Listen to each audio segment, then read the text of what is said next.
Welcome to Concordia Seminary in St. Louis. This is Semcast, and I'm Dale Meyer. Joining us is Dr. Richard Alms of the Lutheran Mission Society in Baltimore. Dr. Alms is on campus with us to be our commencement speaker. And Dick, I thank you for joining us and appreciate your commencement address. I hope you're looking forward to it as much as we're looking forward to receiving it. Well, it's a delight to be here. It really is. It's always a delight to come to the seminary, and it's just a great place. It just is. And I got to commend you for your leadership. Your year here now, hasn't it been just about, it's been a year over, right? It seems like 50 some days. And it's, things are really wonderful here. It always is a joy to come here, and sure do appreciate working with you, and thank you for the invitation to be here tonight to speak to the group. It's our pleasure. You're alumnus of Concordia, correct? I'm an alumnus, graduate in 1960. 1960, just a few years ago. That's a long time ago, right? What have you done over those years? The Lord has been good. The Lord's been good. I want to just say to start with, ministry's exciting. Do you know that, Dale? Ministry is exciting. The Lord will take a ministry and he'll bless it, and if we reach out in his name, it really is. It's a wonderful life. People should be excited about their ministry. Yeah, I had a time some years ago when I returned here to teach, about 2001, and I said to the students, I said, you're getting out to ministry in a delightful time. And they looked at me, and I said, what am I saying wrong? They said, well, we really haven't heard that said. And so I went on to say the same thing that you're saying. It's a delightful time. And when you look at all the hurts and the wounds in the world, it's depressing. And it's not a cakewalk, but it's a delightful time to be out offering what we're offering. Now, how have you done that? How have you addressed the wounds and the hurts of the world in your ministry? Well, let me just say that, before I answer that, let me just say that we are facing three things in the world.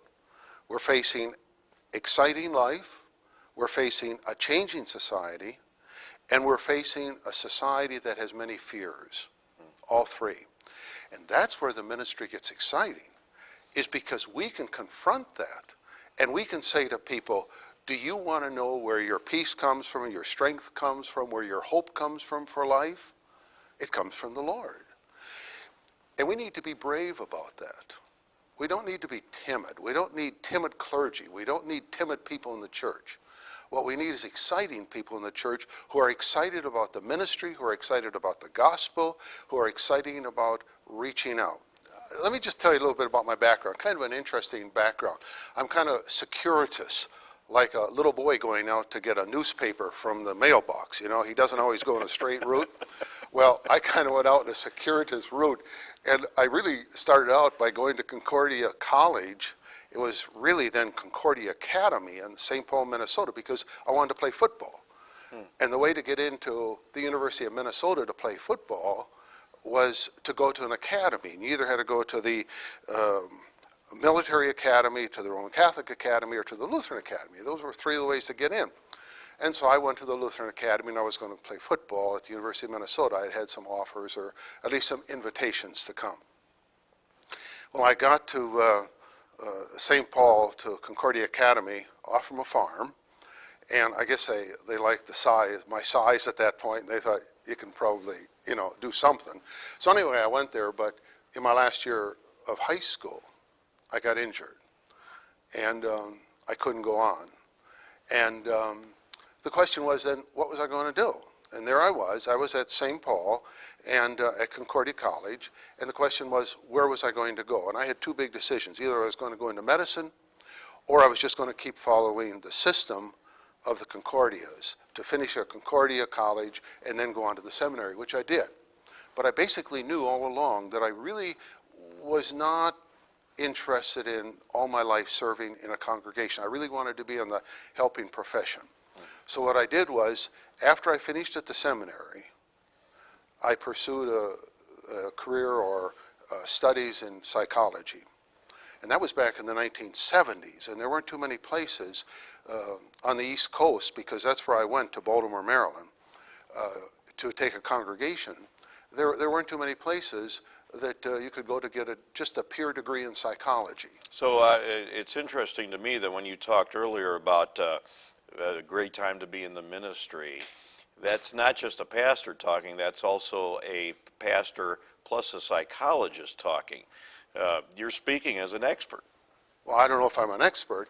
One of the exciting things I did have the opportunity to do, though, was over the years to teach gerontology psychology, or geriatric psychology, which was very interesting back in the years when geriatrics was just becoming important. So yes, It's becoming important to me increasingly, yeah.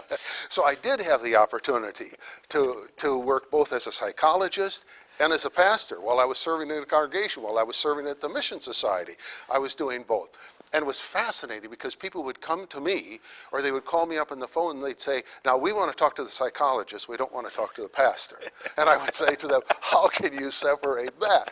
Or somebody would call up and say, we want to talk to the pastor because we got this problem and we don't want the psychologist dealing with it. Could you help us, So could you bring the Lord How to it? did you answer those questions? You say, just a minute, I'll get them. Yeah, just a minute, I'll go out and get them. You just kind of deal with them and say, yes, I'll give you the best information, the best advice I can, and you try to deal with it. But it was a fascinating experience. And then the Mission Society is really a combination healthcare and community organization. Now, let's make sure we're all on the same page. All right. The Lutheran Mission Society, headquartered in Baltimore, Maryland, where you have been for over 30 years. Yes. Okay. Yes, and it serves the states up and down the East Coast, the Atlantic coast. It takes in all the way from Pennsylvania to Delaware to Virginia to Maryland to Washington, D.C. It covers those basic states. And what we do is we have community centers. We call them compassion centers. And those compassion centers are really community outreach centers for people to come in, and we say for health and healing. And people come for all kinds of reasons. Over 600 people a day pass through our doors. We have 7 of those. Over 600 people a day. That's why I mean, don't be timid. You put the word out there, you share with people that the Christian ministry, the Christian church can bring health and healing, and it does. And people will come. They really will. I've been privileged to visit your centers in the Baltimore area, Baltimore's Fells Point, where else have I been? And it is impressive. Yeah, I've often had the opinion that a lot of times we in the church are answering questions people aren't asking. But when you watch somebody enter your compassion center, it's obvious that you are answering questions they're asking and then leading them to the ultimate questions. One of the interesting things about your compassion centers is you don't take government money. We take no government money, no public funds at all. It's all privately funded, church funded, business funded, individuals. We want the gospel to just be free and clear. There is no restraint on you sharing the gospel then. No restraint at all. As a matter of fact, we also operate shelters for women and children. And we've had a number of occasions in which we have said to the young women in our program, you are going to study scripture and you are going to be in prayer with us. And they have said, you can't force us to do that. And we have gone to court a couple times, and of course we've won because we are clean and we are free, because we take no public funds at all. And when they come to us, they're coming to us because they want our service, our ministry. And having said that, though, you are respected in government circles and in community circles. Well, you know, it's interesting, Dale, because as I've said to you many times before, to serve the poor, I really believe you need to know how to serve the rich. And if you're going to serve the rich, I believe you also need to know how to serve the poor. There's a common ground between the two. I can't really explain it except for the fact that neither one really feels an integral part, and I kind of hate to say this, but of the Lutheran Church. Okay? We're kind of a middle class, middle of the road church. We kind of go our way. And both the very influential and the very wealthy, as well as the very poor, really do want to have a ministry that relates to them independently without really, in a sense, forcing them into our structure. retirement in the offing? Retirement for me is within a couple months. I'm finally going to retire. But then I keep getting these calls from people like Dale Meyer and from other people who say, would you come and speak? Would you do a seminar? Would you do some work for us? And at this point, I really feel we've had a lot of experience. We've been very successful. The Lord has richly blessed. And so I owe something to the church, too, and we'll probably continue to be helpful. Well, we're going to keep using your energy. Tell us about your successor, the Lutheran Mission Society. Our successor to the Mission Society is a young man who, well, I shouldn't say young, but he really is. To me, he's young. He's been It's all relative. He's been an Air Force chaplain for 20 years. He's got a master's degree in counseling, and he comes in with a real heart for ministry. His family has lived in the Baltimore area where our headquarters is. He has grown up with our ministry. It's almost really like having a son coming in to take my place, and I'm just delighted with him. I'm very happy about it.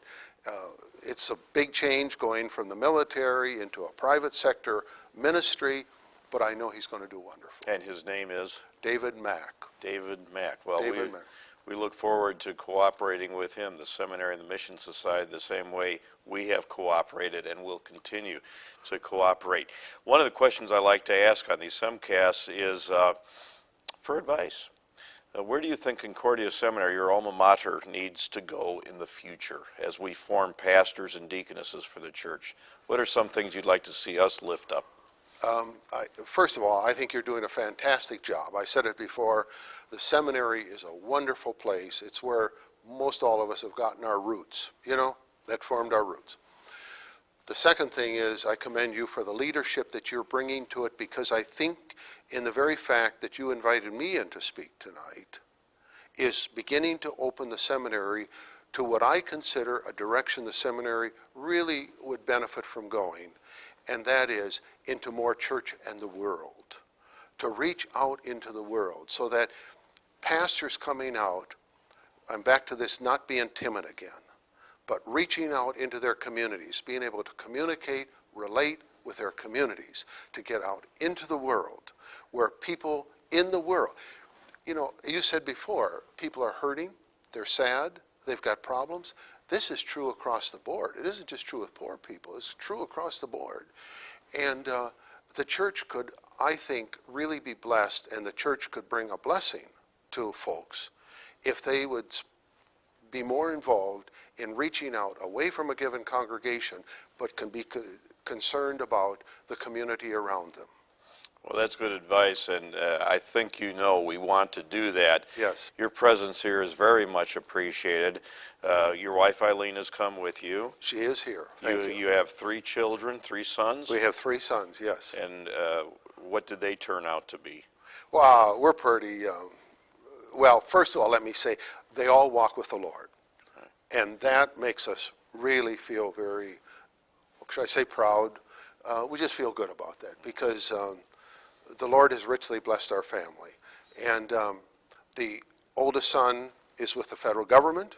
He has a very influential job with the federal government.